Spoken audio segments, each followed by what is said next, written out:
तहसील मुख्यालय रानीखेत में विधायक डॉक्टर प्रमोद नैनवाल ने बढ़ती हुई गर्मी में पानी के संकट को देखते हुए सभी विभागीय अधिकारियों के साथ बैठक कर सभी को इस संकट को दूर करने के दिए निर्देश। इस बैठक में जल निगम, जल संस्थान, खाद्य विभाग, बिजली विभाग, स्वास्थ्य विभाग, वन विभाग व छावनी परिषद के अधिकारी उपस्थित रहे।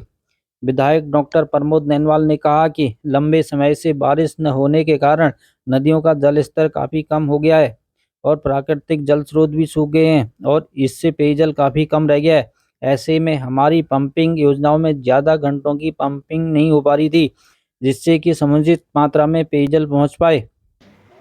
हम ये कह रहे हैं, हमारा ये कहना है लंबे समय से बारिश नहीं हुई है और नदियों का जलस्तर काफ़ी घट गया है और जो प्राकृतिक स्रोत है उनमें भी पेयजल काफ़ी कम रह गया है। तो जो हमारी इसके कारण जो पंपिंग पेयजल योजनाएं हैं उनमें पंपिंग नहीं हो पा रही थी ज़्यादा घंटों की, जिससे कि समुचित मात्रा में पेयजल पहुंच पाए।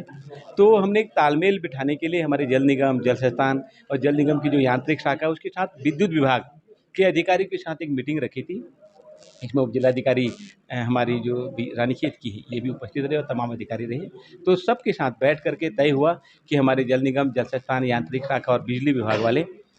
आपस में तालमेल बिठाएंगे और जो कम से कम 10 घंटे पंपिंग हमारे पंपिंग सेटों पर हो, इसके लिए व्यवस्था सुनिश्चित करने के लिए कहा गया। जो लो वोल्टेज की समस्या थी उसके समाधान के लिए भी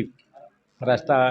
खोजने के लिए जल विभाग, हमारे विद्युत विभाग के अधिकारियों से कहा और सब ने सहमति जताई है कि बहुत जल्दी हमारी ये जो अव्यवस्था है ये ठीक होगी और सभी लोगों को पीने का पानी मिलेगा।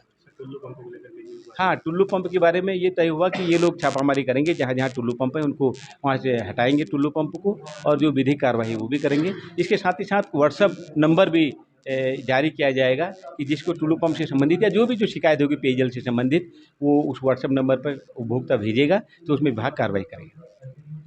हुई है और प्राकृतिक स्रोत सूख गए, नदियों का जलस्तर काफ़ी कम हो गया है। जो पंपिंग योजनाएं हैं या जो ग्रेविटी वाली हमारी योजनाएं हैं, इन योजनाओं में पानी काफ़ी कम आ रहा है, जिससे पूरे क्षेत्र में पानी की शॉर्टेज बनी है और जनता काफ़ी परेशान है। तो इसको कैसे हमारी पंपिंग के घंटे बढ़ें, कैसे जल निगम, जल संस्थान और जो यांत्रिक शाखा है और बिजली विभाग है, इनके बीच में तालमेल हो, इसी को लेकर के आज हमने यहाँ पर बैठक की, जिसमें उप जिलाधिकारी हमारे रानीखेत के और तमाम जो अधिकारी हैं उनके साथ यहाँ पर बैठक हुई और बहुत अच्छे सौहार्दपूर्ण माहौल में ये तय हुआ कि आपस में सब सामंजस्य स्थापित करेंगे और आपस में तालमेल बिठा करके हम यहाँ पर की पेयजल योजनाओं की जो चल रही हैं उनको दुरुस्त रखेंगे, उनकी व्यवस्था सुचारू रूप से करेंगे। और ये भी तय हुआ कि जिन लोगों ने जो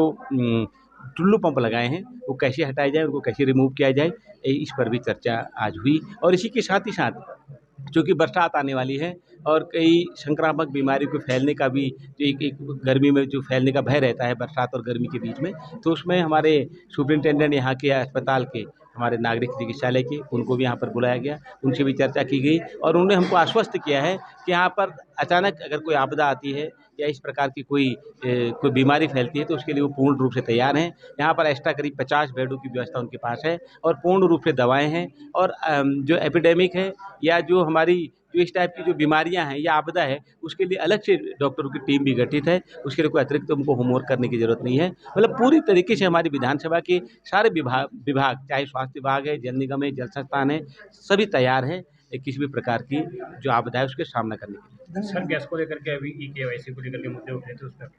गैस में ई-केवाईसी में बड़ी गलतफहमियाँ थी, क्योंकि इसमें व्हाट्सएप वायरल हो रहा था कि उसमें कहा गया था कि जो ई-केवाईसी नहीं करेगा तो अगली बार उसको अगला जो उसका फिलिंग है, रिफिलिंग उसके सिलेंडर में नहीं हो पाएगी। तो पूरे क्षेत्र में एक भगदड़ का माहौल था। जो बुजुर्ग हैं, जो दूर दूर गाँव से जिनको पैदल चल करके यहाँ आना पड़ता है और गैस भराने के लिए, तो उन लोग एक बड़े परेशान थे। यहाँ पर लंबी लंबी कतारें लगनी शुरू हो गई थी। तो मैंने यहाँ के जिला आपूर्ति अधिकारी से कहा कि इसका समाधान करो और हमारे छोटे छोटे कस्बों में जा करके, केंद्रों पर जा करके ई-केवाईसी के केंद्र वहाँ पर लगाएं। तो उन्होंने तय किया गया कि एक रोस्टर बनाएंगे, चाहे हमारा भिकियासैंण विकासखंड है, रानीखेत शहर है या ताड़खेत विकासखंड है। यहाँ पर छोटे छोटे हम न्याय पंचायत स्तर पर कम से कम हम ई-केवाईसी के केंद्र लगाएंगे और ये उसी दिन लगाएंगे जब वहाँ गैस की गाड़ी भरने जाएगी। और उसके लिए एक रोस्टर कल तक उन्होंने कहा कि कल तक पूरे विधानसभा में कहाँ पर कौन कौन से टीम जाएगी और वो ई-केवाईसी करेगी, इसका रोस्टर कल जारी कर दिया जाएगा। और इसके साथ ही संस्थान इसके साथ ही हमारे जो कैंट के जो अधिकारी आए इन्होंने बताया कि एक व्हाट्सएप नंबर आज जो जारी करेंगे, उसमें जो भी जिसको शिकायत है उस व्हाट्सएप नंबर पर करेंगे, उसमें हम भी उस व्हाट्सएप नंबर से जुड़े रहेंगे उस ग्रुप से, और हम जनता की समस्या को जान पाएंगे, उनका समाधान कर पाएंगे।